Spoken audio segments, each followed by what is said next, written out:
Salut à tous! Lors d'une de mes nombreuses errances sur Facebook, je suis tombé sur un petit événement proposant une initiation à la broderie japonaise près de chez moi. Appréciant depuis longtemps les travaux manuels et les nouvelles découvertes, je m'y suis rendu afin d'en apprendre plus. Alors aujourd'hui, on parle du sashiko.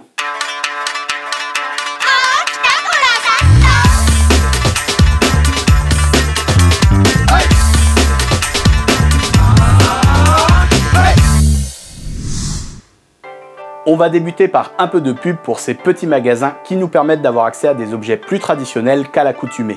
L'initiation s'est déroulée à Strasbourg au sein du magasin Au Tibet Bleu qui héberge également la boutique Midori spécialisée dans les objets japonais. Elle a été organisée par une troisième boutique, Couleur Japon, spécialisée dans la vente de tissus japonais et tenue par la sympathique Pascaline que j'avais déjà rencontrée lors de mes stages de taiko à Belfort. Donc oui, le monde des fans du Japon du Grand Est est vraiment tout petit. Tous ces endroits sont tenus par de vrais passionnés et n'hésiteront pas à vous aider pour trouver votre bonheur. Vous retrouverez les adresses des boutiques physiques et leurs sites de vente en ligne en description. Le sashiko est donc un type de broderie fait à la main qui s'est démocratisé pendant la période Edo. À l'origine, cette technique était plutôt utilisée par les rangs inférieurs de la société japonaise afin de réparer ou renforcer les vêtements usés de façon esthétique. Avec le temps, sa fonction de réparation est devenue de moins en moins présente, faisant de ce type de broderie quelque chose de purement esthétique. Le grand avantage de cette technique, c'est qu'elle est extrêmement simple à prendre en main, n'utilisant qu'un seul type de point et restant principalement basée sur les motifs géométriques très représentatifs du style japonais. On peut donc créer des choses extrêmement belles tant qu'on y met du temps et de la patience. Bien qu'elle reste assez simple, elle n'en est pas moins longue et il m'a bien fallu 1 heure pour en faire le tour. Non mais vraiment, hein, au premier degré, c'est-à-dire juste le carré extérieur. Pour faire le dessin à l'intérieur, ça m'a déjà pris 4 heures et c'est loin d'être fini.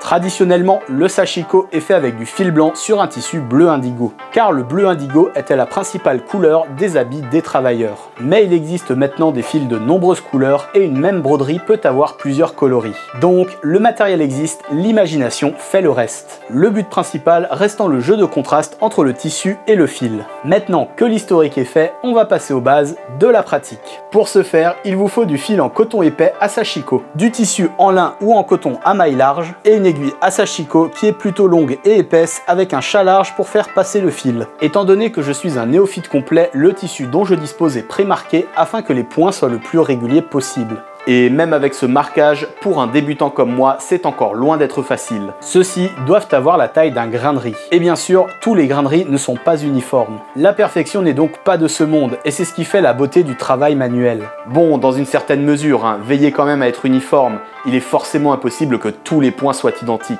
Autre point sur lequel il faut faire attention, c'est lorsque vous faites un croisement. Il faut absolument éviter que les fils se touchent, car cela donne un rendu beaucoup plus joli.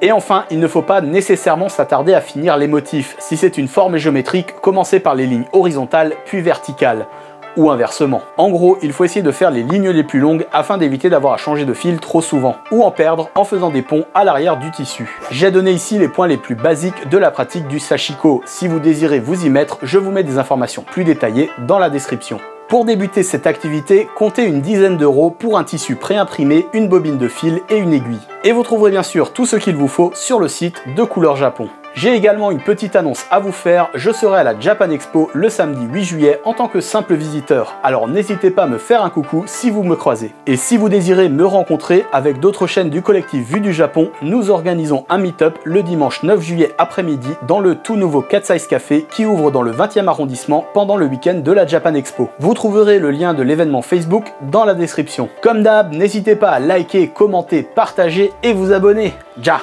matane!